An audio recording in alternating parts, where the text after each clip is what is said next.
सभी का, मैं हूं आपके साथ नैना यादव। कभी दुनिया जिस अमेरिका की ताकत का लोहा मानती थी, आज उसी अमेरिका की अर्थव्यवस्था हांफती नजर आती है। और इस हालात के पीछे जिन नामों की सबसे ज्यादा चर्चा है वो है डोनाल्ड ट्रंप। जी हाँ, डोनाल्ड ट्रंप, उनके सनकी और जिद्दी फैसलों ने अमेरिकी इकोनॉमी की कमर तोड़ कर रखी है। टैरिफ को लेकर चाहे ट्रंप कितने ही बड़े बड़े दावे कर लें, हकीकत यह है कि अमेरिकी जनता का अपनी अर्थव्यवस्था पर से भरोसा उठ चुका है। 2014 के बाद सबसे निचले स्तर पर अब यहां पर हालात पहुंच चुके हैं। महंगाई बढ़ रही है, नौकरियां डामाडोल है, मंदी का डर हर घर में दस्तक दे रहा है। यानी ये समझिए सुपर पावर की चमक अब फीकी पड़ती हुई नजर आती है। तस्वीरें अब सिर्फ अमेरिका तक सीमित नहीं है, ब्रिटेन की हालत भी गंभीर है। ब्रिटेन में हर 10वां शख्स गरीबी में जिंदगी गुजारने को मजबूर है। और ये जो आंकड़ा सामने आया, बीते 30 सालों में सबसे ज्यादा बिगड़ा हुआ है। सवाल बड़ा है, क्या सियासी जिद और गलत आर्थिक फैसलों की कीमत अब आम जनता भुगत रही है? इसके हर पहलू पर करेंगे चर्चा, हर एक एंगल आपको बताएंगे।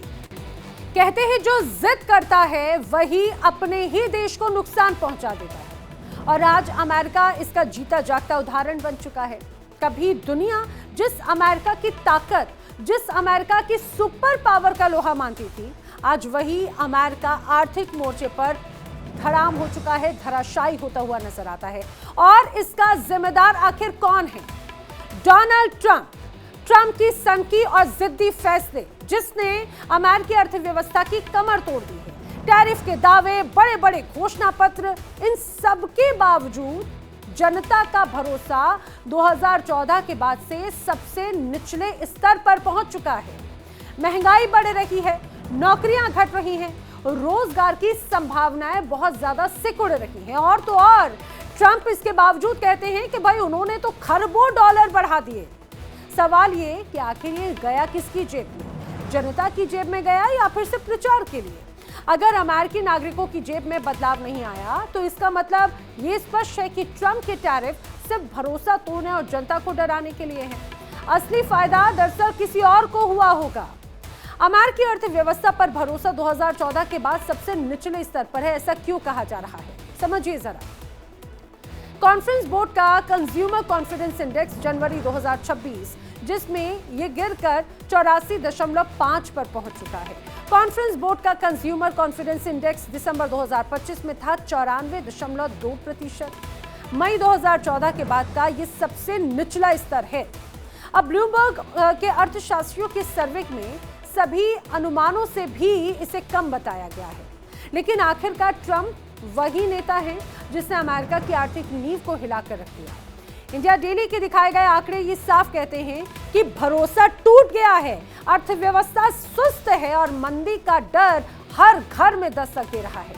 कॉन्फ्रेंस बोर्ड के आंकड़े बताते हैं कि अमेरिकी उपभोक्ताओं का भरोसा गिरकर 84.5 पर आ गया, और ये स्तर कोविड महामारी के सबसे बुरे, सबसे निचले दौर से भी ये कहा जाए निम्न है।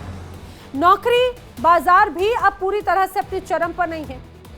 जिन लोगों ने कहा कि नौकरियां आसानी से उपलब्ध हैं, उनकी संख्या घटकर 23.9% रह गई। जिन लोगों ने कहा कि नौकरियां मिलना मुश्किल है, उनकी संख्या बढ़कर 20.8% हो गई। अब ट्रंप की टैरिफ नीति ने एम्प्लॉयर्स को नई भर्ती करने से डिस्करेज कर दिया है। एक तरह से सरकारी आंकड़े बताते हैं कि दिसंबर में सिर्फ 50,000 नई नौकरियां जोड़ी गई। 2025 में कुल नौकरी सृजन जो था वो 5.84 लाख था, यानी कि आप ये मान के चलिए 5,84,000, जबकि 2024 में ये 20 लाख से ज्यादा हुआ करता था। यानी अर्थव्यवस्था आकार में बढ़ रही है, लेकिन आम नागरिक की जेब और भरोसा धड़ाम है। अब बड़ी बात यह कि इसका जिम्मेदार कौन? वही ट्रंप जो हर बयान में अपनी महानता का ढोल पीटते हैं। वही ट्रंप दावे बड़े बड़े करते हैं, लेकिन दावे हैं कि ट्रंप की नीतियों की वजह से अमेरिकी अर्थव्यवस्था पूरी तरह से चरमरा चुकी है। अब टैरिफ बम ट्रंप सरकार के लिए किस तरह से काम करके गया वो बताते हैं। ट्रंप सरकार ने चीन पर, यूरोप पर, मैक्सिको पर भारी भारी टैरिफ लगाए। स्टील, एल्यूमिनियम पर 25% तक टैक्स लगाया। हालांकि इसके बाद में जवाबी टैरिफ भी शुरू हुआ, इसके साथ ही शुरू हो गया एक तरह से ट्रेड वॉर। अब महंगाई की मार किस तरह से रही? आयात महंगा हुआ, ऑटो, इलेक्ट्रॉनिक्स और कंज्यूमर गुड्स की कीमतें लगातार बढ़ती हुई नजर आई। आम अमेरिकी की जेब पर इसका सीधा असर पड़ा। लेकिन समझिए इंडस्ट्रीज को किस तरह से बड़ा झटका लगा, जो आज के वक्त में सबसे ज्यादा जरूरी है। मैन्युफैक्चरिंग सेक्टर की लागत बढ़ी, कंपनियों का मुनाफा घट गया, कई फैक्ट्रियों में छटनी की नौबत आ गई। लेकिन सबसे महत्वपूर्ण बात ये, किसी भी देश के लिए किसान एक बहुत बड़ी भूमिका निभाता है और अमेरिका का किसान इन तमाम टैरिफ अटैक से सबसे ज्यादा प्रभावित रहा है। चीन ने अमेरिकी सोयाबीन पर टैरिफ लगा दिया, अरबों डॉलर का कृषि निर्यात प्रभावित हो गया। किसानों को सरकारी सब्सिडी का सहारा एक तरह से लेना पड़ रहा है। ये इतना ही नहीं, शेयर बाजार में जमकर उथल पुथल है। ट्रेड वॉर की आशंका से निवेशक घबरा गए हैं। वॉल स्ट्रीट में तेज गिरावट दर्ज की गई और डॉलर पर भी बड़ा दबाव है। देश की जीडीपी ग्रोथ बहुत ज्यादा स्लो है। आर्थिक विकास दर में बड़े स्तर पर गिरावट है। निवेश और एक्सपोर्ट दोनों ही कमजोर हैं। मंदी की आशंका बढ़ गई है। अब समझिए, डोनाल्ड ट्रंप तो कहा करते थे कि भाई हम अमेरिका को फिर से महान बनाएंगे, लेकिन असली मायनों में महानता की जगह केवल टैरिफ के डर और व्यापार तनाव बचा है अमेरिका में। अब जरा सोचिए, जब अमेरिकी अपनी ही देश की अर्थव्यवस्था पर भरोसा खो दे, तो सुपर पावर की विश्वसनीयता की तस्वीरें आखिर कितनी धूमिल हो जाएंगी। अमेरिकी ट्रेजरी बॉन्ड, जिसे दुनिया की सबसे सुरक्षित निवेश संपत्ति कहा जाता था, युद्ध हो, मंदी हो या फिर वैश्विक संकट, निवेशक हमेशा यूएस ट्रेजरी बॉन्ड की ओर हमेशा से भागते थे। लेकिन अब हालात क्या हैं? अब हालात बदल चुके हैं। कैसे, आइए बताती हूँ। दरअसल अमेरिकी ट्रेजरी होल्डर्स की अगर बात की जाए तो इसमें कई बड़े बड़े देश हैं, बड़े से छोटे देश भी शामिल हैं। जापान की अगर बात करें तो जापान में 1.13 ट्रिलियन डॉलर के एक तरह से जापान ट्रेजरी होल्डर है अमेरिका की। यूनाइटेड किंगडम की अगर बात करें तो 808 बिलियन डॉलर का होल्डर यूके है। चाइना और मेनलैंड के पास में 757 बिलियन डॉलर के ट्रेजरी होल्डर्स हैं। केमन आइलैंड के पास में है 448 बिलियन डॉलर। बेल्जियम के पास में 411 बिलियन डॉलर। लग्जमबर्ग के पास में 418 बिलियन डॉलर। कनाडा के 368 बिलियन डॉलर। फ्रांस के 318 बिलियन डॉलर। आयरलैंड के 340 बिलियन डॉलर। स्विट्जरलैंड के 312 बिलियन डॉलर। ताइवान के 299 बिलियन।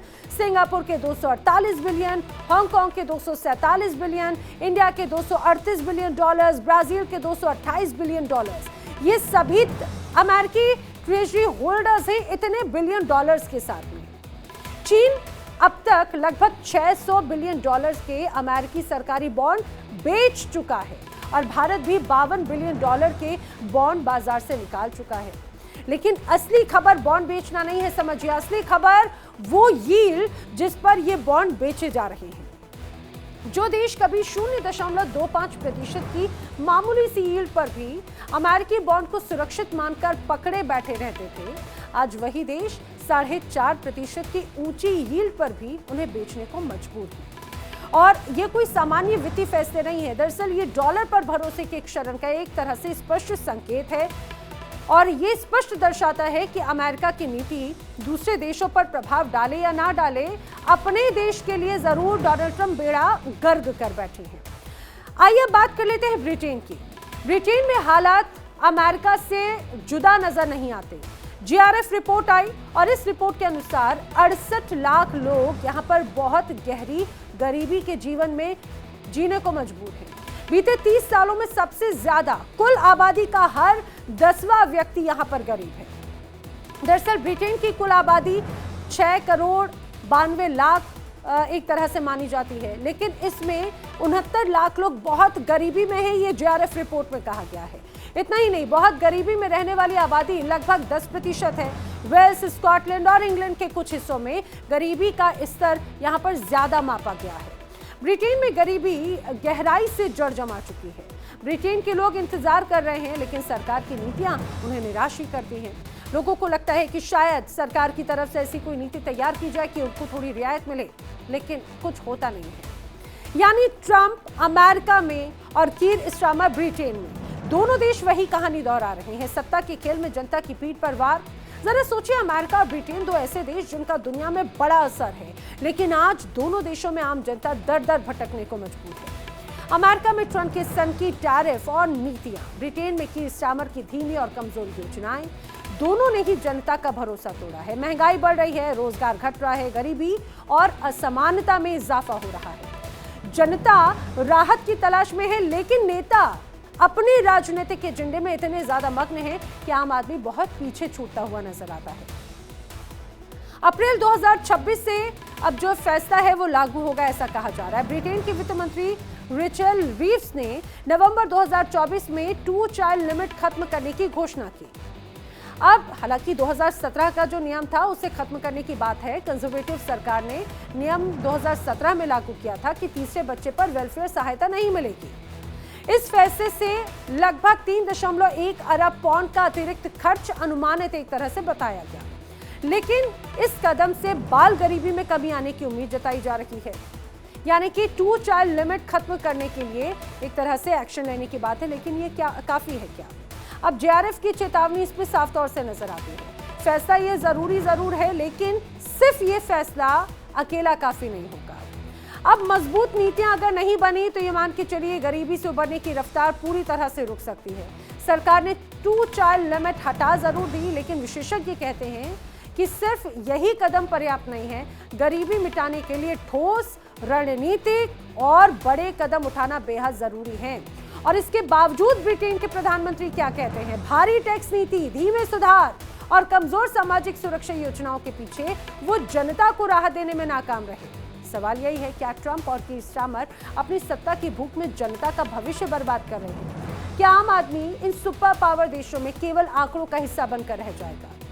इंडिया डेली ने साफ दिखाया है कि आर्थिक और सामाजिक सुधार की आवश्यकता जरूर है, वरना अमेरिका और ब्रिटेन दोनों ही संकट की ओर बढ़ते हुए नजर आते हैं। हमेशा कहा जाता है नेता जनता के लिए होते हैं, ना कि जनता नेताओं के लिए। आज यही फर्क समझना जरूरी है और यही बात है, क्या इसे नजरअंदाज किया जाएगा या जनता की आवाज उठाई जाएगी? सवाल केवल आंकड़ों का नहीं, अमेरिका और ब्रिटेन के भविष्य का जरूर यहाँ पर नजर आता है। करेंगे चर्चा, जाने की कोशिश करेंगे। खास मेहमानों का पैनल मेरे साथ में कनेक्ट हो रहा है। आइए जल्दी से आपको मिलवा देती हूँ। भू राजनीतिक विश्लेषक रिटायर्ड कर्नल एस.के. मलिक मेरे साथ में कनेक्टेड हैं। अर्थशास्त्री डॉक्टर शरद कोहली इस दौरान मेरे साथ में कनेक्ट हो रहे हैं। विदेश मामलों के जानकार संजीव श्रीवास्तव जी भी मेरे साथ में कनेक्टेड हैं। जल्दी हमारे साथ यूएसए रिपब्लिकन पार्टी की नेता पूर्णिमा नाथ भी कनेक्ट होंगी। आप सभी का बहुत बहुत स्वागत है।